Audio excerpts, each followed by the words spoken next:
Video. What does it take to create mixes that become the references that everybody else chases? Today's guest is the mixing engineer behind XXXTentacion's catalog, shaping a catalog of record that has become the North Star for an entire generation of artists. In this conversation, I'm digging into mixing philosophy, approach, and also his personal drive and development as a career mixer. Welcome to the Loud AF Club, where we cut through the noise and go straight to the source. Koen Heldens. Thank you so much. Pleasure to be on this podcast. Yeah, and I'm really excited to have you because, and for anybody who doesn't know, not only did Koen mix XXXTentacion's records, he is one of the most driven, goal-orientated individuals I have seen on Instagram as a mixing engineer, which I think is very interesting. We're going to dive into that, and he's done some things behind the scenes. But I want to start with the XXXTentacion stuff because I have a saying. I don't use references, I create references. Like, that's how I work. I search XXXTentacion's name in my email inbox, and I found 4 instances of him being referenced by clients of mine. So I want to ask you, what is your take, number one, on references, but also crafting a sound which other people look towards? It's well, first a big thank you for the people sending it out, like use this as a reference. Crafting those mixes were really artist centric. So it was me coming in and then working directly with Jase, the artist X, and going with whatever his vision was. So a lot of the things were, pushing left field, doing stuff that I originally was like, this is gonna sound really bad. People are gonna think I cannot mix at all. Because we were always trying to find more the artistic element to it versus being like sonically like hi-fi. Like the high def was like, no, we got to go the opposite direction. We got to be more controversial and we got to push, the limits of what we can do, which was kind of weird because you create a almost like unmixed mix, if that makes sense. So it's really weird even with references, because we didn't use references except for like the rough mix. And then in my day-to-day, I only use the reference that they sent me, which is the latest print version of the recording that they made anyway. Every once in a while, there might be a reference in there, but then I'm always asking the artist, okay, what is it about this reference that you are, listening for? Because a lot of times it might just be like a vibe thing, or, they might have lo-fied the vocals a little bit, or it might be that it's a record with maybe, in my opinion, too much low end, but they like it super, super, super heavy. Was like, okay, let me just bring that back in. But 9 out of 10 times, I just go by whatever the latest version was of the the reference that the artist lives with, if that makes sense. The latest version they created. What does that conversation look like? Is there a struggle, or are they pretty open to it? Or how are you heard as a mixing engineer on these projects? So the 10% usually never happens. It might be something because the label jumps in and they were like, okay. Oh, and you cut out. That's all good. Don't worry about it cutting out, because don't worry, I'm listening very carefully, so I know everything you said I'll pick right before back you up, stop. but it's just the annoying thing. That You were talking about the labels. Yeah, so the 10% reference, as far as having to put in my voice, 9 out of 10 times it's more coming from the label end, because they're like, okay, we love where it's at now, but we're feeling that maybe it's, too bass heavy, or sometimes I had an artist not so long ago where she wanted things to sound more pillowy. So I spoke to the producer. I'm like, does she mean either, is it like more dreamy with like vocal reverb effects or something? And he was like, no, just literally like cut off the low end. You got to go super, super, light on the low end. So I did that. Then I sent that version in the group chat with the label, and then it was the label that came back like, no, this got to sound more like SZA. We need that low end. And I'm like, all right, so now we got to figure out like a middle ground where it's like, okay, I agree with the label in this case. Because I'm like, if you go, especially if you end up in like New Music Fridays, Pop Rising, or even like Rap Caviar, depending the genre it is, and you go from one record to the next, my main thing is always being cohesive with the rest. So if your record comes in and you just heard like a record that's like heavy hitting to something really like light. I'm like 9 out of 10 times the listener's probably gonna skip to the next record because to them it just feels off. They don't know what it is, but it's just not enjoyable as much as the previous song. So that's the only time where the 10% comes in. Or it's an artist that's pushing for something super left field and the label wants it super clean. And then it's like, okay, they might not understand the cultural movement of things.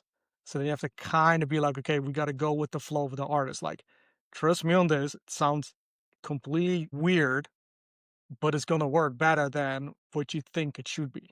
Interesting. Interesting. Who is then, in those circumstances, or most circumstances, who hires and fires you?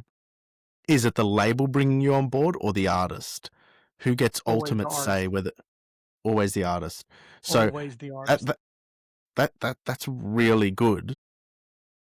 Well, From a having said label that, perspective, yeah, yeah, you not to go. cut you short, having said that, the job is easier, which I always tell everybody immediately when we start working, create a group chat with me, the producer, and the artist.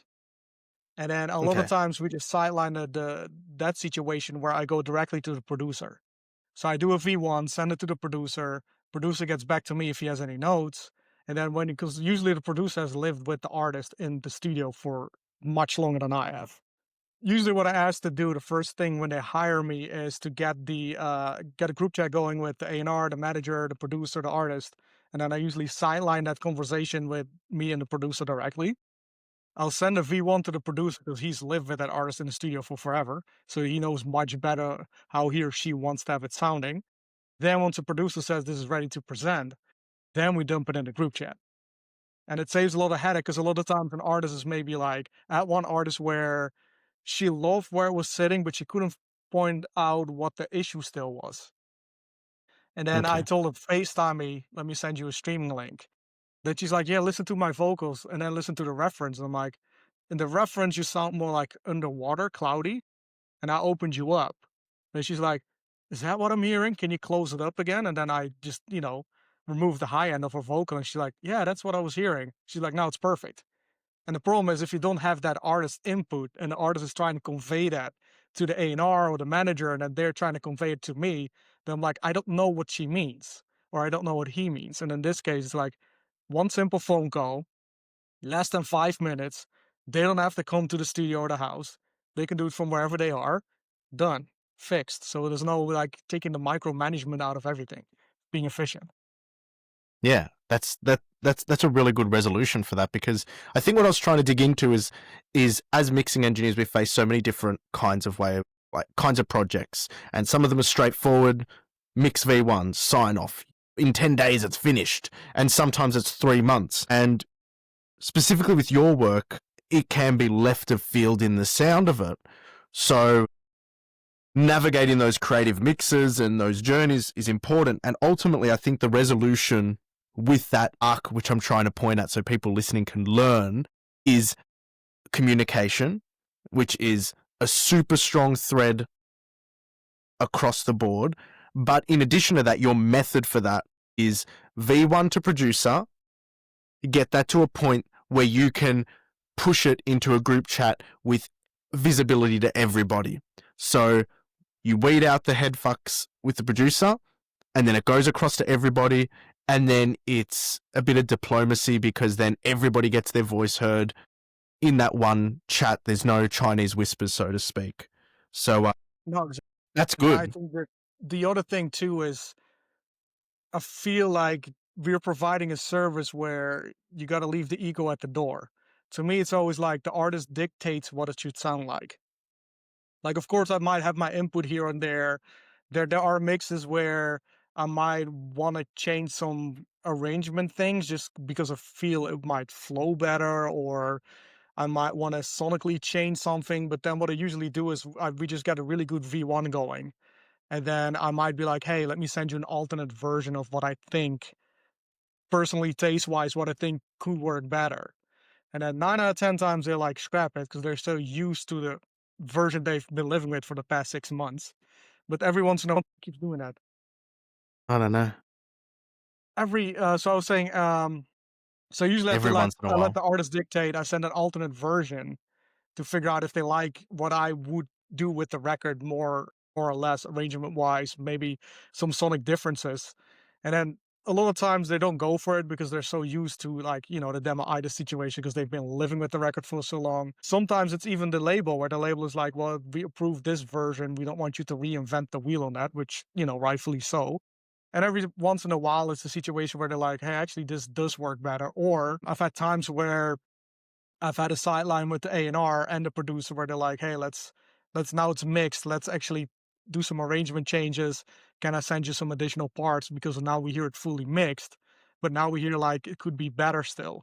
And then there's with Saudi Arabia, for instance, MDL Beast.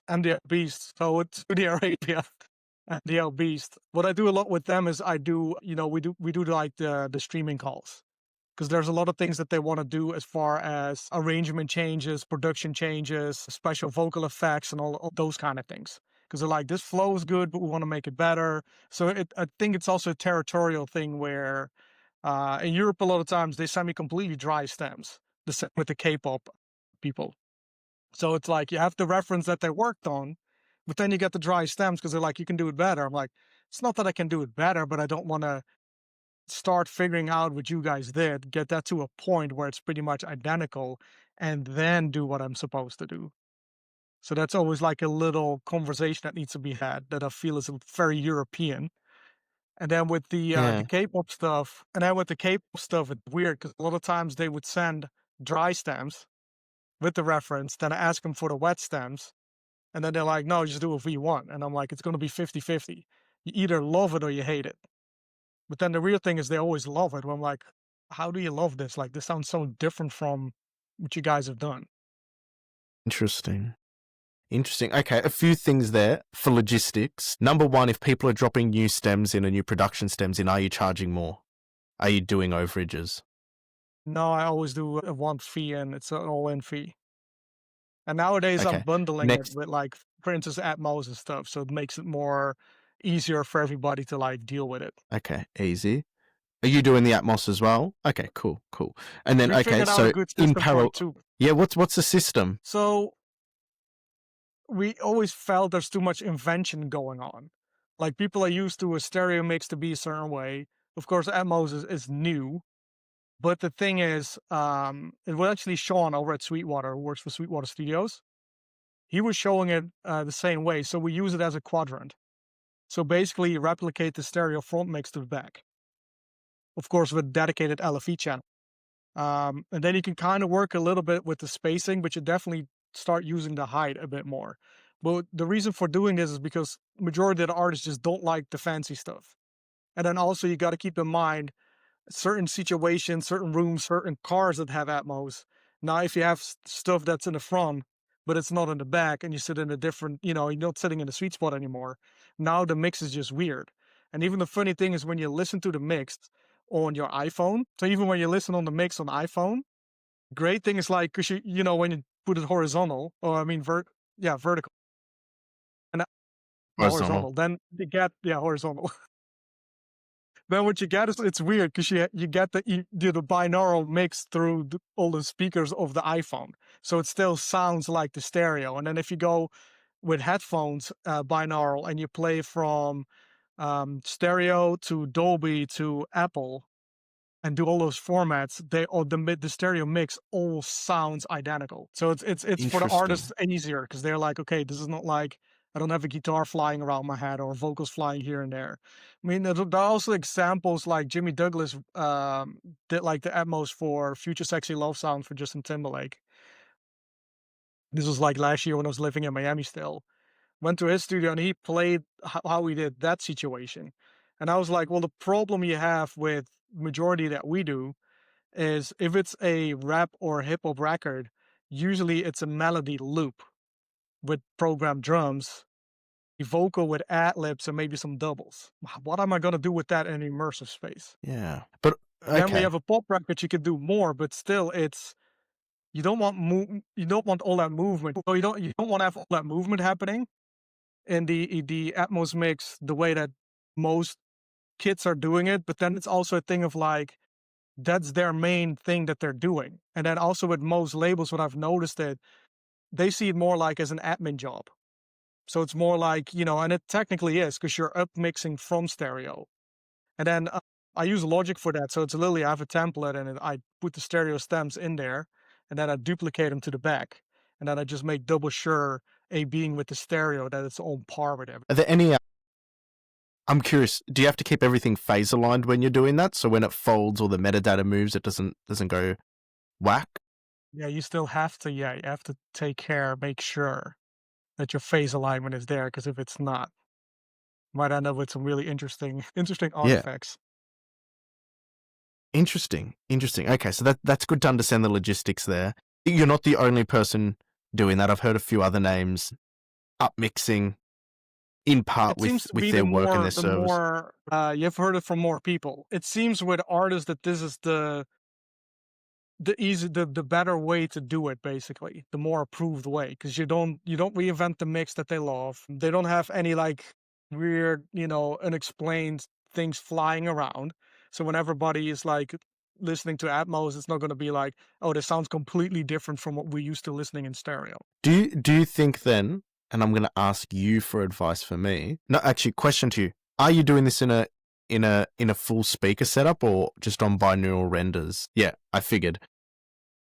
Which is interesting because even a lot of guys that have the rooms still revert back to the I know. the I know, and that's Atmos the Pro. thing. Because I've got all the infrastructure, all the cabling, everything to get that done. Like even own circuit breakers for all the amps and powers and everything. Like I can go live like that. And I'm debating if I should just go to the start with the binaural or not.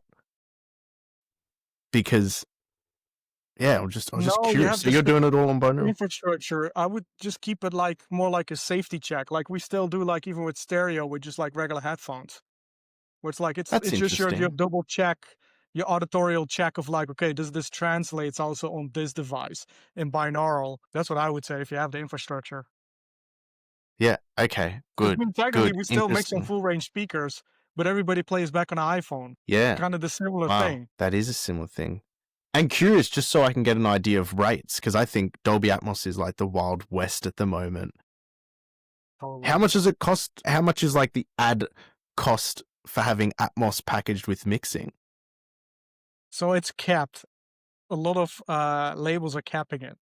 Because before that, we could charge like 1,500, 2,000 for an upmix, and it was almost like back in the day with the publishing deals, with like, let's just take the big advances, and nobody's gonna recoup on this one, but who cares? So now we just really factor it in. I'm like, just put an additional $500 per song on top of that, and just call it a day. Because then you also have one Okay. vendor, you have the stereo mixer upmixing it, which a lot of labels want to have it that way. Because then it's not like, oh, now we have a secondary person that didn't do the mix, trying to superimpose basically themselves on the project to let people know, like, hey, I'm this great at as an Atmos mixer, basically. Versus, just adhering to this is the stereo. I just need to make it more immersive, make it translatable on most systems where especially there's no technically real sweet spot, but still that even like, especially with the quadrant system, if you're sitting in the back, you're hearing a full range. Okay. You've given me two conflict sort of things I need to get resolution to. Make a Audition. problem bigger now. It doesn't make the problem bigger. It makes it more focused in, which is good. The first thing is a lot of artists will see Dolby Atmos and they'll only understand it from a peripheral, like, oh, it's a feature in Apple Music. How do you make it an easy conversation for them to understand whether or not it's worth doing? The argument to have with the artist is Apple Music is not going to give you any promotion. So you're basically completely gonna tell one platform, I don't care about you. Because Apple Okay. part of their like economical model. They need to have the Apple, forgot what it's called. Apple Spatial Audio. Yeah, spatial audio. Thank you. They need to have the spatial audio because it's one of their big selling points for like products, consumer products. So what they do is give us the Atmos so that we give you, you are able to get on our playlists, and any other like promotional things that we can do. And if you don't have it, Okay. they're just like, okay, then you'll be on the platform, but don't expect us to like give you editorials or anything like that. Interesting. Interesting. Eco So it's an models. incentive that's there, but the other downside is major labels will pay it. Indie labels are more reluctant because they're like, why would we invest additional money into something that already has cost us quite a bit of money, where the upsale is not, the ROI on that upsale is not really there for them. Not at all. No, it's not. Hmm. Interesting. So that's the other catch Okay. 20. And then, Like, mhm. yeah, you go. You go. The catch 22. Yeah, I was saying that's just another catch 22 where people want to go hard with the Atmos stuff, but it's like Yeah. there's a major Interesting. downside to it if you're not a major. Okay. Major downside. Okay. Okay. And that's the ROI. All right. And then in terms of logistics for them auditioning it, is it just the binaural render that they get to audition? No, they don't care. Nobody cares. They don't care. Okay. Nobody cares. I literally All sent right. the ADM straight away, and they're like, okay. I've never Cool. heard anybody listen to it either. Okay. Interesting. And then in terms of the upload, are most aggregators doing that as a standard, or is that usually specialist aggregators that allow them to do that, or do you know at all? I've actually no idea. I have no Okay. idea in Interesting. regards to Aggregators. All right. I need to learn that. All right. Cool. it. You If you know what's think about it, crazy? if you think about it, there's since most indie artists either can't afford it or just don't want to pay it because there's no ROI to it. Then it also comes down to a aggregator of like, should we build the infrastructure for it or not if there's not that much demand for it? So that's not what I'm And wondering of there's like, okay, is there like, Yeah. Because that was a one thing, that was a one big pain point. Because I'm sort of mind mapping out that side of the business and I'm going, okay, well, what are the major roadblocks people will hit their head against? And I'm like, well, wait a second. If they get the file, and let's say they're with DistroKid, I don't know, I can't speak to DistroKid, but is there even an option for them to do it? Because if you're aware, I'm not sure how much mastering you do, but one of the most singular, frustrating CD Baby still only accepts 44.116. No matter what the pleas are from the mastering community and whatnot, they only accept 44.116. I will send out high res ADM masters, whatnot, and if they're using CD Baby, guaranteed in a month or two when they go to upload it, I'll get an email asking for the 44.116. wait, but Cut out.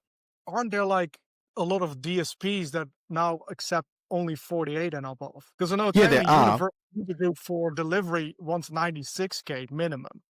And I'm like, that's not gonna happen, this might be an interesting other thing. So a dear friend of mine, Seven Skies, EDM producer, trance producer, he was working a lot of 96K. 2 years ago, I was doing a lot of mixes in 96K. And we were like, the depth perception is so great, it sounds so good. And then we started listening to the low end and we're like, this is terrible. It sounds thin, it's too clinical. And then we started really figuring out like, okay, why is this happening? Because 96 is more. So then we were trying to figure out why that is happening. We were like 96K is technically, if you look at like the sampling of it, it's more accurate than, 48, of course. But then the beautiful thing now, like, because remember when digital came in, it just sounded too like sterile. And now going with higher like sample rates, it's great for some stuff, but not good for others. Like me bitching, 96 is good for some stuff, but then not good for other stuff. So basically, 96K is really good for anything but the low end. And then 44.1 technically sounds bigger even than 48. But the it's almost like the sweet spot in those sample rates is 48. So it's this weird thing of Interesting. like, yeah, 96 technically, but then especially with the DJs when they're playing the records out and they're like comparing it to like, because he was doing different versions. He was a 96 version, he had a 48 version, 44.1. And then at the big festival, he started noticing it. He's like, wait a minute, my 96 sounds really thin on the low end. So that's when we went all the way back from, okay, let's just stay at 48. Interesting. I mean, Servant is still at 44.1. Anything he gets Yeah. in, he still gets it done at 44.1. I've got some interesting takes on that. And I don't know how much of it correlates back, but I really avoid oversampling on clippers and plugins because I can hear the bandwidth filtering that's happening on the way up and down. And every time I can pick out the low end, that last sort of tail off into the octave, like going down to 15, 10 hertz, that completely falling away through oversampling. So I'm curious if at 96K, the filters to get it from 96 out to analog, because they have to bandwidth filter it to make that conversion, to make those samples into voltages. That bandwidth filtering affects it, and I think it would even sound different based on the converters you're using as well. So it's really interesting. It's really interesting. No, I it always totally just does. try and Yeah, no, it totally does. And now you say that. So I've had many conversations with Softtube because I'm like, you Okay. have the only clipper, in my opinion, that sounds the best so far right now. And then I'm like, why is there no oversampling function in there? And then they gave the exact reasoning that you were giving me right now. But I told them the only issue is the crest factor. The amount of crest you can use with that clipper is so little. I'm like, that working window for a crest is so little before it sounds, just starts sounding crap again. Such a weird thing. Yeah, it's with clippers, because it's all mathematical functions. Really interesting. I'm a big fan of It's standard all clip supposed to in technically sound the same. If you think about it. Yeah, it's all maths, and the standard clip one is an arctantion function, which is pretty universal for most soft clippers. The only difference is in the pro version, you can set, when you slide it across, you change it's almost like a threshold of where that arctangent function actually starts to calculate. So you can leave all the low-level information completely untouched by the soft clipper. So it remains completely 0 to 1 sample accurate, and then you don't use Which is what oversampling either. Softtube is doing in their design, and it's user definable. But yeah, that's exactly their design behind it. Then you also have the one from Eventide. The Is that newfangled? yeah, it's got what the plugin itself is called. But they do a lot of like post mathematical like rebuild on your basically on the waveform coming out of it. I think I know the one. I should know the name, but I don't. That's okay. We'll live. We don't We'll need more figure it out. plugins. I'm the same way. I'm just We'll trying to figure think it out. of like what it again. But yeah, that's the thing with Yeah. the Clippers. But then it's also, I mean, this is always my thing with mastering. So I've just sent a whole album to Colin over at Sing, great guy, because that was the label's choice. And then he hits me back. He's like, all your mixes are like literally at -6. But he's like, so I sent the whole album to Colin. And then Colin was like, they're already so loud. Because I always ask, I'm like, do you want the non-limited or limited? And then they're like, just send it to us limited, but gives us a little bit of headroom. One thing I've learned from Sharpen and John Haynes is they send it in with just the ceiling down at like, let's say like 0.3. And then what I always do is I do a half a dB. But my last processor in my signal, my mix bus is the Wise. So it's the safety limiter. And that safety limiter at type 2 is a true peak, and that true peak will not go above 0. And we can't hear you. Koen, we can't hear you. I cannot hear you. I wish I could hear you. Nothing. Oof. All right, I can hear you. Now I just switched up to my Steel. This might That's work fine. better, actually. I hate the other mic. I don't give a shit about you know what? We're not tracking engineers, so it's fine. We're not going to get... No, but it's just, because, so I have the Monitor 3 DAC, so I'm using USB to connect the mic. So I think that's the other like issue where it's kind of, doing weird. Can you use if you're on a Mac, can you use the AirPod Maxes? No, You gotta have the ones that you have. It sucks. All right, I'll let you keep rolling. So you have the No, yeah, Weiss no, True Peak exactly, limiter. exactly. And I hate those, by the way, just a personal preference thing, because I know they're actually pretty decent. But no, I was about to say, like with Colin, so I send in the masters and all of them are like in the -6 LUFS range. Not saying that that's like louder is better, because it's not, but it's pop. It's just all hyper pop, so just loud. And since I'm using the Weiss with the True Peak on, the safety limiter with the True Peak, I don't know how they did the calculations for it, but that one will not overshoot. So I keep it at the ceiling at minus half a decibel. So I sent it into Colin, and he was literally like, "This is just." He's like, "You're so loud without overshooting." And then of course his masters were louder, but he's overshooting by 3 decibels. Where I'm like, technically nothing wrong with it, except if you listen on Apple devices. Any overshoots on Apple device are very apparent. I mean, technically all masters technically overshoot. There's another plugin company that actually sent me their new limiter, a big company. Can't name it yet because it's signed an NDA. And I kept telling them the same thing. It overshoots like crazy. It's like I put True Peak on, it overshoots. The only other company that doesn't do it is Isotope. Mm-hmm. You put the True Peak on and check the round trip. It's not overshooting. And again, I'm not saying anything is wrong with overshooting, but if you listen carefully in Apple devices, you'll hear the overshoots. That's where it becomes a problem. So it's almost like it works for 99% of everything, except if you listen on Apple products. Also on social media, because Yeah. the audio compression is huge. It doesn't matter TikTok, Instagram. It drops down when I post my stuff to Instagram. I always use the Apple Digital Master at -1 dB True Peak, because I know when it gets crushed like 96 kilobits or whatever it is, I've got enough sort of headroom for it to shoot above there, and it's going to be clean. That's also, by the way, So why anyway, I'm 32-bit. Because with 32-bit, pardon? as you know, you have more headroom. Yeah. So with the clipping happening internally and just the processing itself, I can get away with a lot more, because I tested it out with the same signal chain, the exact same mix at 24 versus 32. At 24, I could hear the little interpolation, like distortion happening everywhere. Versus 32, I'm like, it's not there. How do you use Pro Tools? So here's a little thing. So Pro Tools is always working with the float in the DAW.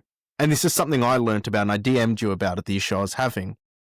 It's always working with the float. But if you set up the session as 24-bit and you import a 32-bit audio file, when it copies that audio file, it saves it as a 24-bit, and you lose those 8 bits above it. And that was sort of an error, or not. I wouldn't call it a bug because it was designed by function. It was user error, but that's something that caught me up on a project where they delivered me 32-bit user error, set it up as 24. I don't know why, because all my sessions in the templates are set up as 32. And then I'm like, well, this makes no sense. The client's delivered 32, and I've lost 8 bits of data. It's dead. Anyway, we'll digress. The True Peak thing. Have you read, I think it's BS 1770? It's an ITU document for calculating True Peak. Yes, because that's what me and the plugin company, they were referring to it. And they're like, but everybody calculates it differently. I'm like, well, I think with Wise, I think it's the way they have all the whole filter range set up. Yes, And it's the bandwidth filtering. yeah, So exactly. that I'm like, affects the it's got output. to be in there, because like that's the only thing I can think of that is usually different from anything else. Because I'm like, yeah, Yep. you can calculate it in different ways, but I'm like, I'm looking at different meters. I'm looking at my TCI electronic one. I'm looking at the internal one. I'm looking at like an external one on my Mac, and I'm like, it's all showing no overshoot. I'm like, as soon as I put something else on there, it starts overshooting.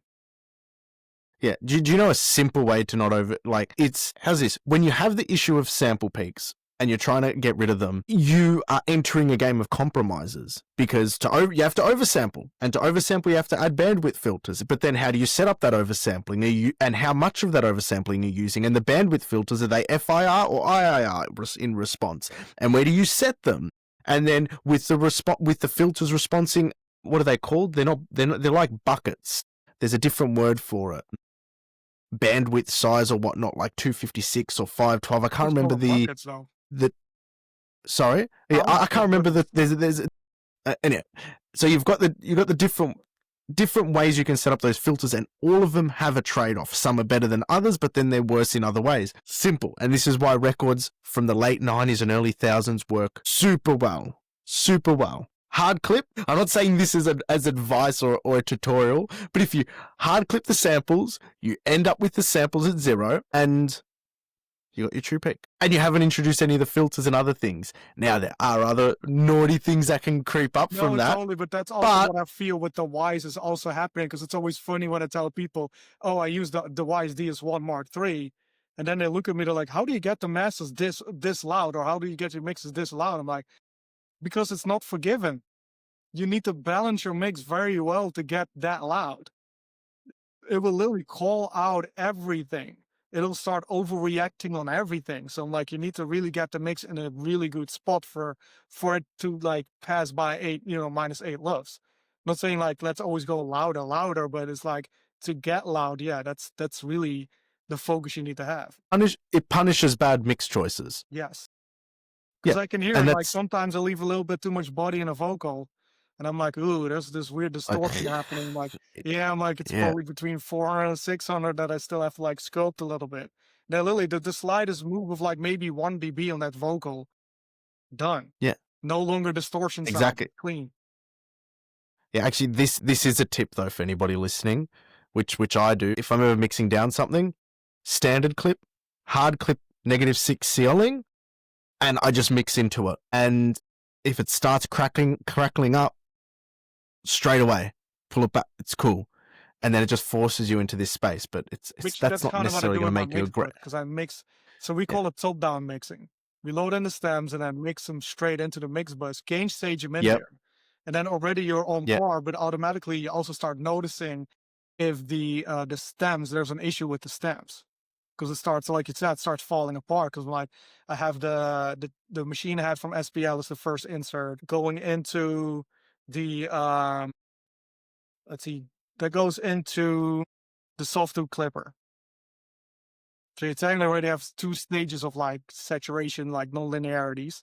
That one goes into I just added the Alicia alpha compressor too. Just for like 1 to 2 decibels of like compression, just to push the mix slightly forward, which is another thing because you will automatically see if that starts over compressing for no reason. And then that one goes into my amp, which I don't use it for compression as much. I use it more as like a multi-band expander. So you get the nice little, I always call it like the little gaps between frequencies that get pushed up. So you get like almost a mix that starts blooming more. And then that just goes into the Wise DS Mark III with some light compression, stereo bus compression, and then just the safety limiter. And then it's literally the compressors doing like 2 dB, maybe 3 dB max. Same with the limiter, 2 to 3 dB max, and I'm at -6. Even the clipping is doing like half dB to maybe 1 decibel. And then the compressor from Alicia is doing like 1 decibel to 2 decibels. And what people don't understand, like, I think people struggle with is they think that is the mixing. It's like, because you set up that mix bus, it's like, no, that actually makes it really hard to mix because it makes it easier and harder. You bring back the kick half a decibel to compensate for that. And then everything else sounds different. And it's like, what? Something I do is thing, by the way, when a producer sends stems that were printed to whatever multi-bus compressor they had, I can always tell, because when I load in the stems, I'm like, there's like something weird happening in like 1 or 2 frequency bands. And then I'm literally just using volume on stems. Like some instrument stems I might go like, oh, here's like a guitar. You know what? Let me just push that fader up a little bit to figure out. And it's like, oh yeah, louder. Reference back to like the latest version they had. I'm like, it's louder in there. I'm like, oh, they were hitting a multi-band fairly hard, like somewhere around that frequency region. So now I kind of got to like figure out and puzzle to get it in that same kind of spot. I puzzle with a null test. So I'll put the mix they send me, rotate the phase, and then in a blank session, start dropping the stems in 1 by 1. And as I drop the stem in, I'll raise and lower the volume until it's got the most amount of cancellation. And then I'll do every single one. And then let's say I've got a group stem and then the individual stems, I'll get the group stem, rotate the phase of that, get the individual stems matched to that, and then make inactive the individual stems. I'll start with the group stem, and then if I want to, then I'll break it out or not. No, that's But actually genius. That's genius, because I'm literally like fighting like to figure out where it's coming from. yeah, it doesn't. You're not going to get a perfect null if they've used processing, No, obviously, but you can get it very makes hunting close. down to the issue very, very quickly and Yeah, efficiently. very quickly. Yeah. But it's also sometimes when Man, I'm like that's mixing and then I'm like, I literally have to like bypass some bus processing. Like, not saying the stereo bus yeah. code stays the same, unless it's a producer that sends in like a ProTools session that's well organized. They have maybe like an isotope ozone on the master. That I might be like, okay, let me just copy over whatever stereo imaging that they have that I don't use or whatever, just to get it like in a ballpark. But then sometimes on like individual groups, for instance, like the drum group, you start listening and maybe the kick is falling apart really, or a snare.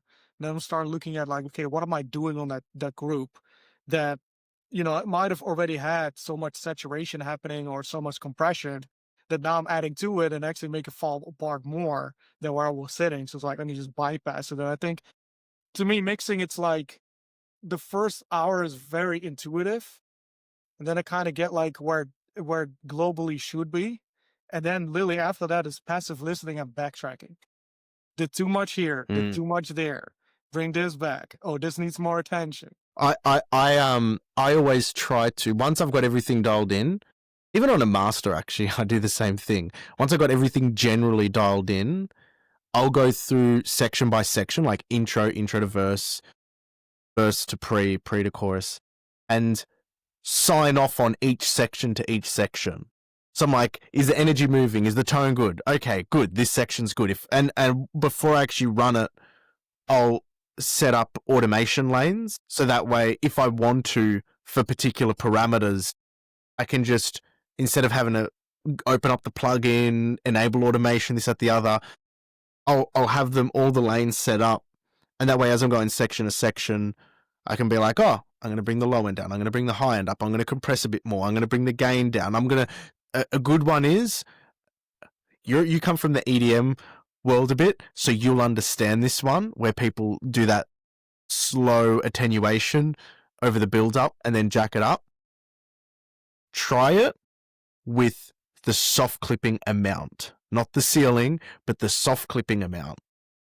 I wish I knew this like literally like 2 weeks ago, because there was one record and the last chorus they bumped it up by 3 decibels and it completely fell apart. And I was like, there is a better way to do this. And I was trying to figure it out. Now you mentioned that, I'm like, that's what I should have done. That's literally what I should have done. If you got soft clipping, you automate it, slowly drop it down, and then as the drop hits, boom. That way, because when you're writing the gain, sometimes it's real, like even half a dB can be, Yeah. Whereas the soft clipping is just that transfer curve, so you can let the energy dissipate pretty transparently in a nice way. It's smart. But yeah, man. Yeah, that's what I do. And then also this is a podcast episode. The transient designer trick I also borrowed from you. That's not mine. That's Connor Carroll's. No way. So what I started doing on drums, I literally start tuning the drums with the transient designer. That trick. Yes. With the sidechain. Different trick. Yes. Yeah. Okay. Yeah. No. That was born from investigating his advice to use the SPL on the masters, which he got from someone else, and then I needed to investigate, and then you figured out to use the sidechain and then tune it. Yes. Which is incredible. I've told it to some other engineers, and they're like, dude, my drums sound extremely clean and I've not even touched one single EQ. I'm like, no, because you literally set it where you want to have, the effect happening. So it's like, it's crazy to just like, oh, let me tune it to like, the fundamental of the kick, or let me find the fundamental of the snare, and things sound way better. Because I was using different transient designers before, and now all of them sound like Tupperware. I'm like, this sounds so plasticky compared to like this one.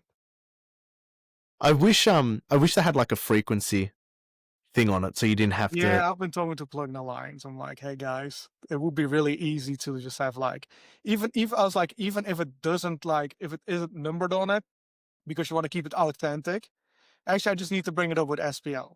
I'm just going, that might be the better route to go. But if at least it had like when you click on it with your mouse or Hoover, that it has the frequency there where you're like setting it to. Because every single time I have to open up Plugin Doctor, like, look at my Oh, RTA, yeah. figure out what a fundamental is, open up Plugin Doctor, set the sidechain there, replicate it in Pro Tools. You know what might be a good workaround for that in the meantime is because you've got all the different dial positions, is save them as That's presets what I've done to. now, yeah. You've done it, so Same you've with, got 12. so I use the SSL 4000 from Plugin Alliance a lot. And I've literally saved presets that just have the best TMT channel for, oh, this sounds best for a vocal. This sounds best for a backing vocal. Okay. Literally, if you go to my custom presets, it doesn't do anything except set the TMT channels. And then one trick I learned from Post Malone's producer. So what I didn't know was for Lewis Bell. So on the SSL 4000, on the Plugin Alliance one, the total harmonic distortion. So he turned the main knob all the way down, but then the little needle knob, the little screw head that you have in the plugin itself. For drums, he turns it all the way up. And then for vocals, you set it almost like halfway. So with drums, you get that nice non-linearity happening, kind of like you're driving the console hard. And then with vocals, it's still there. It's subtly, but still there. But we all know it fills out the frequency spectrum, so it becomes more forward. So I've been starting using that like quite a bit. And then I figured somehow the SSL 4000 G channel that they have, I like the orange knob, the pull tag, just on kick. Because you can get Okay, that really interesting. like big kick if need be. And then I started using Max Bass again some randomly. Because the thing with R bass is That's an odd it one. takes away the definition of the kick drum. And then because Interesting. it creates more like, adds distortion to it, it adds compression to it. I forgot it. The white paper is available because the patent expired a few years ago. And then Max Bass is more like Okay. it creates upper harmonics to make the kick and bass translate on smaller systems. So in essence, what it does, it actually warms up the kick and the bass. So whenever I just dump it on the bass with, a different setting, of course, than the kick, then you can hear like how it fills it out better. But it also is on a case-to-case basis because some kicks just don't sound right with it. Some basses don't sound right with it. Interesting. I gotta check out that pattern. That was for the R bass that expired, R you bass. said. Huh, I'll write that down. R bass. It's always fun to read pattern. those to figure out like, oh, that's what's happening. Yeah, I did that on not on the Decapitate. I did that on Aphex, the vintage exciter. So I used that one on the drum bus. Yeah, I use it on vocals in parallel. I just have the AX set, It's weird. and then I used to. I no longer do it. it's so stupid shiny that it's like It's for so pop weird because I vocals. literally It's like use it on the drum bus. It's on there. So on the drum bus, it's so simple. It's literally soft tube clipper first into the Shadow Hills, but I use the mastering A1, the red one. The only issue with that one is it sounds a lot darker, so I have to make up with it on the high end, where the Aphex comes in perfectly. And then I know that the Aphex does a little weird dip around 1.5K. And I'm like, I still need that for like the drums to knock hard. So what I do is I add the SSL 4000, kind of have it sitting there with a fairly broad boost, but also the total harmonic distortion again. So I'm always adding like non-linearity color to it, which works perfect for the drums. And then I ended up with the soft tube tape. So all my groups have soft tube tape. yeah. Vocals. So on vocals now, I like the new plugin that's coming out from Relap, the 176. That's based on the retro. It sounds stupid. 76. Good. Yeah, I remember when Randy came, like, we have this idea to do a real virtual analog circuitry, and I'm like, it's going to like not run on any system. There's no way. Because I'm like, yeah, that's how you do it to predict a circuit and then kind of set like the fixed points, and that's how you create your plugin. That's how you do your emulation. But to have that circuitry running in the background, I'm like, it's going to be so CPU hungry. And actually, I can run it fine in my sessions. I use them all with vocals. I'm like, we're finally now in a new generation of emulation where it is a truly virtual analog circuitry that's real time, not like fixed points with educated guesses of what it will do, like with this time constant or with this frequency. I think with that as well, for mixers coming into the game, they need to use their ears more now than ever. Like, because it's super easy to download a demo of anything, put it on, and it sound good. Yeah, good, and a quote lot of times unquote. it either But sounds like, louder, so now your ears thinks it's better. And then also it's funny because it's like they get the SSL plugin and then they think it sounds like an SSL.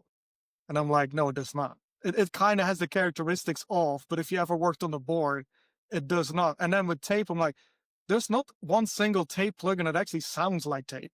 And then the beautiful thing, when I was mixing a Love Letter to You 5 at Criteria, they gave us a tape machine, the Studio 820, with like red quantity gold, which is I think it's a 900 tape. And then I was like, this is great.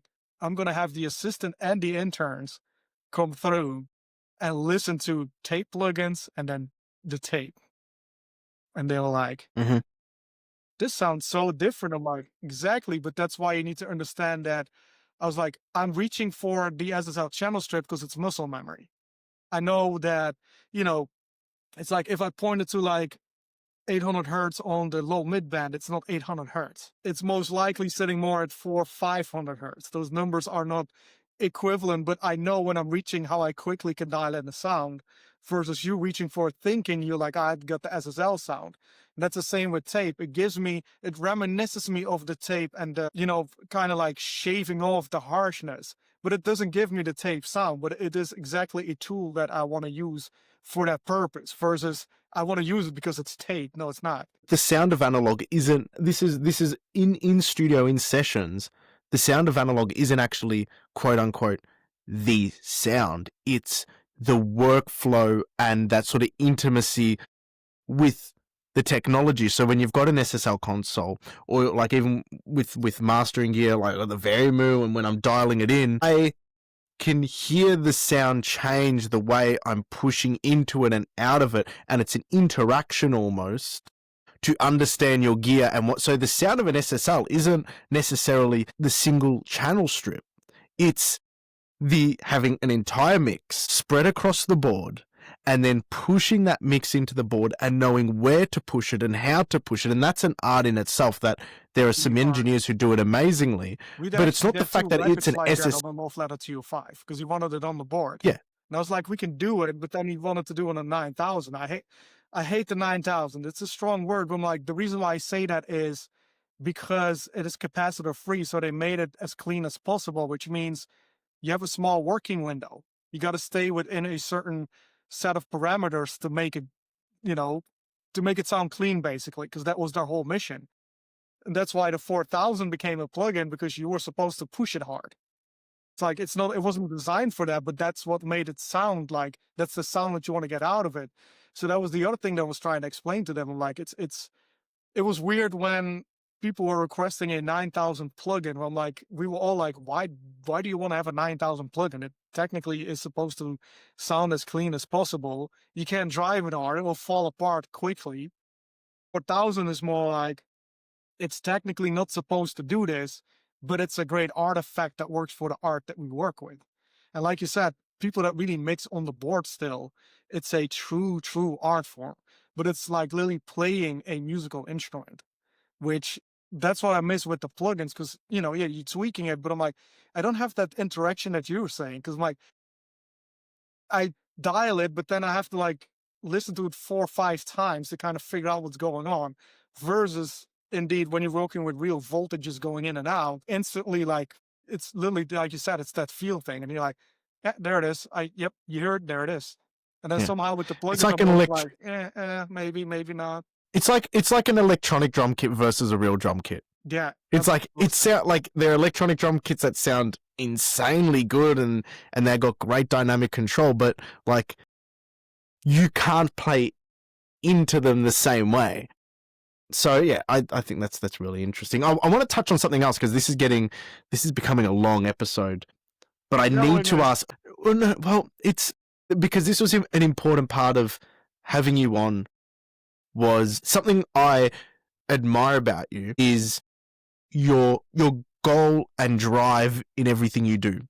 With the Stream Deck, when you had the Stream Deck and what was the software called again? You mean with SoundFlow? sound flow or whatever it was. And then with Pro Tools and their bouncing functions or any sort of roadblock or thing you have in your way, you tackle head on. And I feel ashamed because I have like in the past just absolutely blown up before and in stress at like Pro Tools, damn you for this update or this and that, and sort of just wave my arm in the wind. And with the I had to, WeTransfer just to stuff, insert, like, I had to do that once. This was, I think, during the pandemic. I had an issue with ProTools. I forgot what it was. And none of my guys were responding to my text or my calls. So I was like, okay, then I'm just going to call you out on my IG story. And I got a call back within 5 minutes and also the request, can you please take your story down? Because I was like, I have an issue and and I think that's the other thing too. It's the blessing of knowing the right people within certain companies so that you can get a problem addressed. But if you don't have that access, then it's frustrating because a lot of the support is filling out a ticket. Then you have to wait for somebody to read it, get back to you usually with, have you tried this? Have you tried that? And it's like, most likely you've tried all of it again. And then it takes so much longer and so much time to get things done versus even with Logic, I'm really close with David Earl, who is the main product manager for Logic. I once had an issue with Logic and it was literally, he was like, let's do a remote desktop. Let me just figure out what's going on here. Let me go through all these settings. Let me do this. He's like, okay, here's your problem. Boom. But that's the yeah, luxury. but it's a luxury, but still, you're not stuck into lip service. Like, even with the Pro Tools thing, you had to go take some effort to set up a Google form. It might have only taken you 3 to 5 minutes, but you still had to make a conscious decision to take action to do something, which Well, it was I because their think, response was this. Because they changed the solo and track states in the new Pro Tools, which then you can no okay, longer automate like solo and mute as far as like through a Stream Deck or anything. Those APIs changed. So now a lot of people that have Stream Decks that automated their like bouncing stems to like the mix bus no longer works. I think maybe the Andrew Shep still does because it's directly like in with the development situation. Pro Tools changed it because the film guys, which is their bigger market, were like, we need to print stems all the time. And we have like session of like 500 plus tracks. We can't sit here soloing them one by one. But their thing is they don't have to bounce it through a mix bus. They can do it through like, let's say groups, through auxiliaries, and through the auxiliary stage, you can still do it. It will still put I think it would still put the processing on there if I'm correct from what they were saying. But then if you wanted to use a mix bus, even if it's an auxiliary, because my mix bus is technically an auxiliary, it will not do it. So it will just print whatever's on the tracks and do that in one push. So you have like, let's say you have 200 tracks, then that's what it does. It has 200 tracks. You define what the last output source needs to be. So the last in line that it has to track. And then it literally in one offline bounces all those channels with that processing on it. So it's almost like you freeze tracks at once, but then it actually will put that automatically in the bounces folder with appropriate names. And their argument to me was, nobody needs to print anything through the mix bus. And I was like, actually, everybody in music needs to print everything through the mix bus. Producers, engineers, mastering guys, mixers, we all need to do it. So they weren't convinced. And I'm like, this is the problem because you talk a lot with the film guys that you don't understand that music works completely different. So they were like, well, then we need to see like some proof of concept. And I was like, all right, here we go. Google form. Google form. And yeah, then I use some of the DMs from other like peers where it's like, look, here's just a handful of just people in my DM saying, please get this done, or we need this, just to fuel the form. Selected everything. I sent it like I think a week after I did the form, and then my guys were like, okay, we prepped it as a case. We prepped it as a case because it seems like this is something that is needed. They sent it to the product owners of Avid and to the lead engineering team because they got to figure out how much is it going to cost for us to now start implementing this, as well as how difficult or how easy is it to get this implemented. And that's the stage where they're at now. So if they can figure it out, hopefully they can. And it's not at a cost where the product owners are going to be like, oh, this, the ROI is not worth it. So hopefully all of it will check out. Then the next probably major update will have that feature in there. Yeah. Well, I would be curious when they run their ROI if they're conscious of how many Pro Tools users are moving across to things like Studio One, Yeah, a lot of where them they have can do things like like this. that built in. I'm like, whenever I get anything, I Yeah. know whenever producers send me Ableton stuff, because you can always tell it's Ableton. Yeah. It's even to Yeah. the point it's that perfect that their vocal delays, reverbs, and all effect returns are all separate. I'm like, this is freaking perfect. Now I actually have dry vocals, well processed enough with tuning and whatever they have on it, but I have the effects separate. So now when I start mixing, I can either listen to the reverb and be like, you know what, this one sounds a little bit too metallic for me. Let me use my go-to LX480 with like whatever hall that they're using and Yeah. just, create it in that sense. Or I'm gonna apply processing to the vocals either which way. I just don't know with that processing and the mix bus how much of the vocal effects are gonna be too enhanced. And now we have another issue. And now it's like, no, I have separate control over everything. Even if I don't have to redo the effects, I still have them printed so I can just use the volume to mimic or navigate how much I need or how much less I need of it. Yeah. It's an interesting one. We'll see what they do. But look, I just wanted to commend you on that because it's one thing where we're notorious as mixing engineers and producers and audio people of being moaners and groaners Just complain and with like everybody waving. together. Misery loves company. Exactly. Exactly. But no, you get shit done. Your Instagram feed is full of stoic, driven, We gotta get uplift one shit another done. because we know how I always say we know how fragile our creative minds are. And we know I always tell people an idle mind is the devil's playground. And some people you get into a spiral mode. So it's like Mm, either if you're not creative, I forgot who said this quote.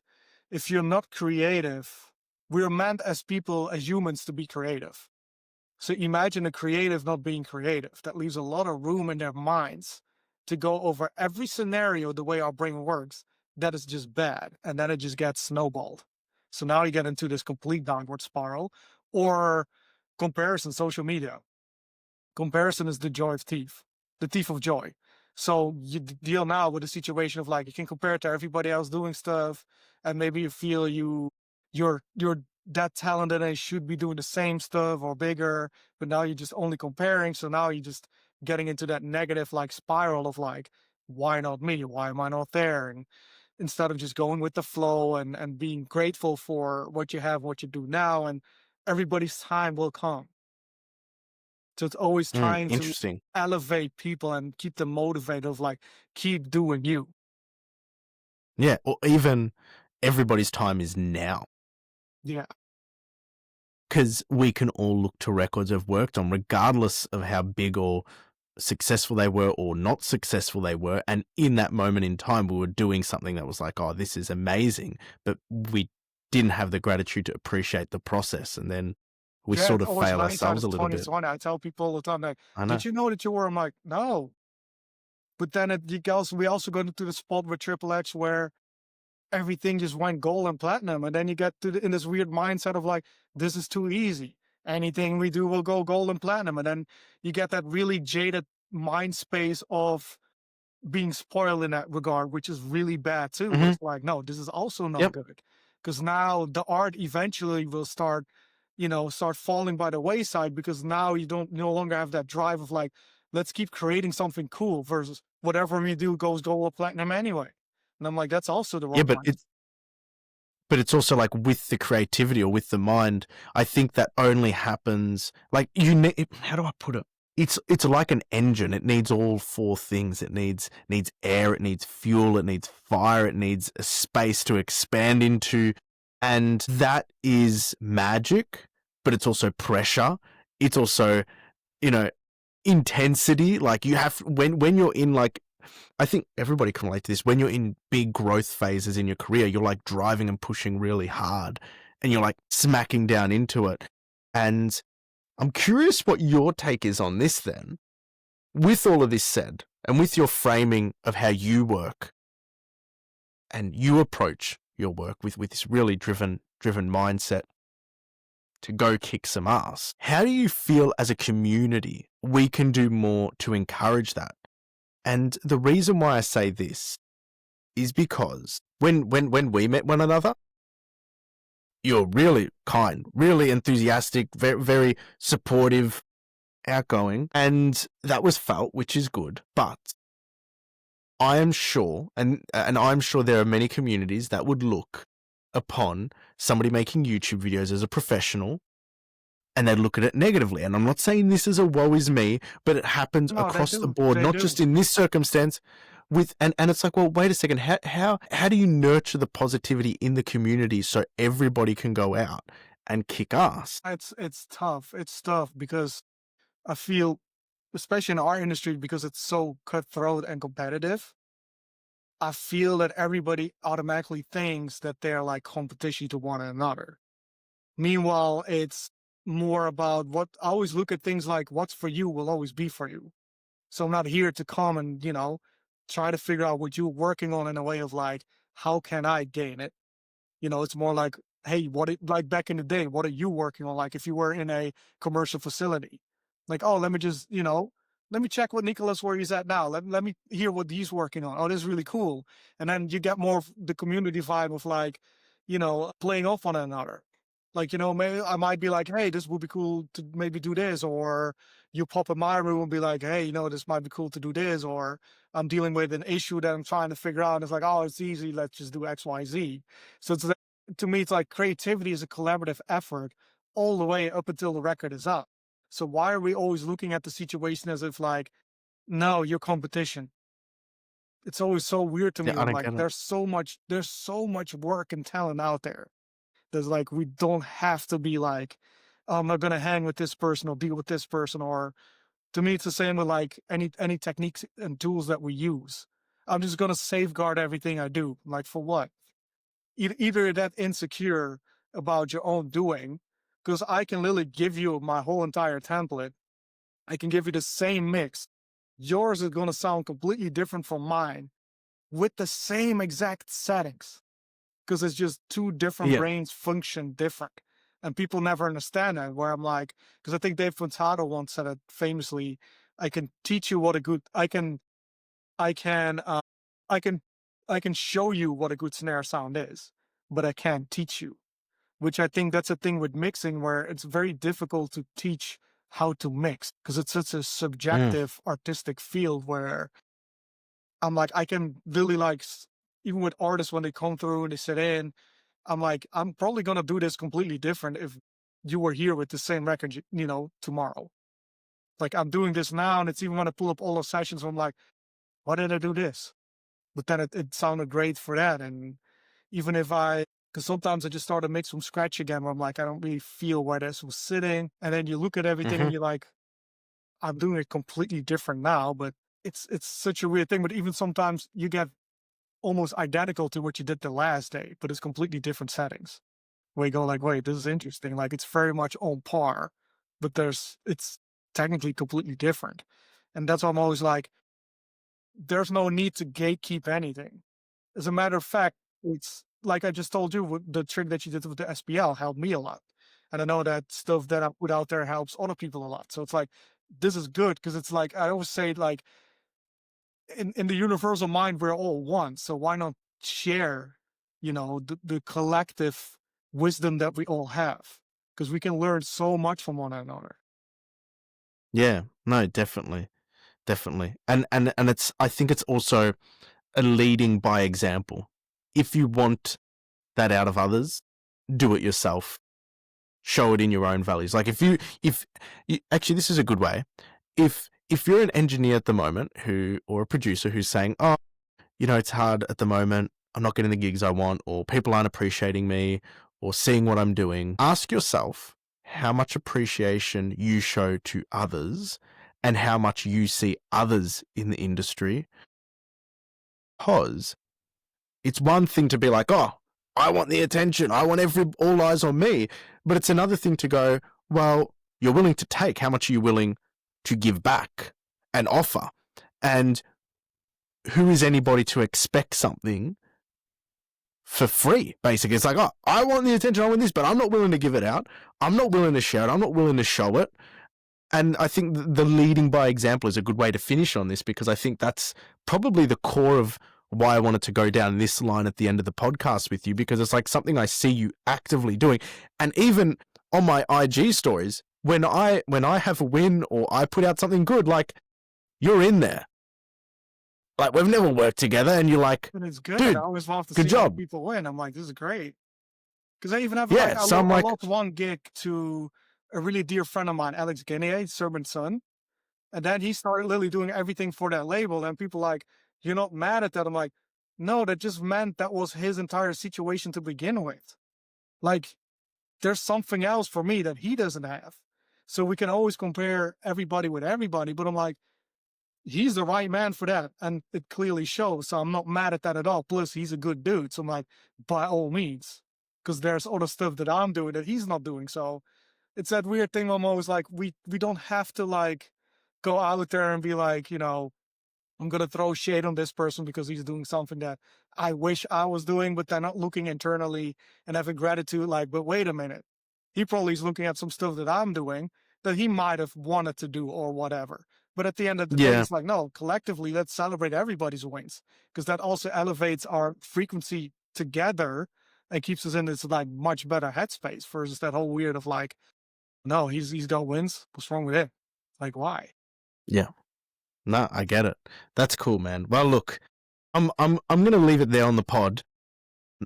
We can find Koen. I'm gonna throw his IG in the description, of course, so we can stalk him and you can see what he's doing. But I've learned so much for people still listening to the pod. There's a few little takeaways, a few little like key things that people can observe and action tangibly. I think I with the tangible things, it's things that you can open up your computer, start doing today. So send your mix to the producer, get the V1 sorted, and then throw everybody into a chat. And once you've got the V1 with it tick, people can start all communicating. Like, that's a thread across the first 5 podcasts I've done, is everybody's communication. The next thing is the upmixing from the stereo mix is a clear transition point for client services and upsells. Your argument was Apple Music is not going to give anybody a platform if it's not serving their economic model. And I think that's probably, those are probably the 2 sort of key action things that are critical to me at the moment. And for people listening, you've probably taken out a lot more, but I've got like a whole little mind map of everything we spoke about up there, because I wanted to learn. I'm not going to get on these calls for vanity purposes. As much as I love the sound of my own voice, I do try and learn from these. So thank you very much, Koen, for coming on. I appreciate so it. much for having me. No worries.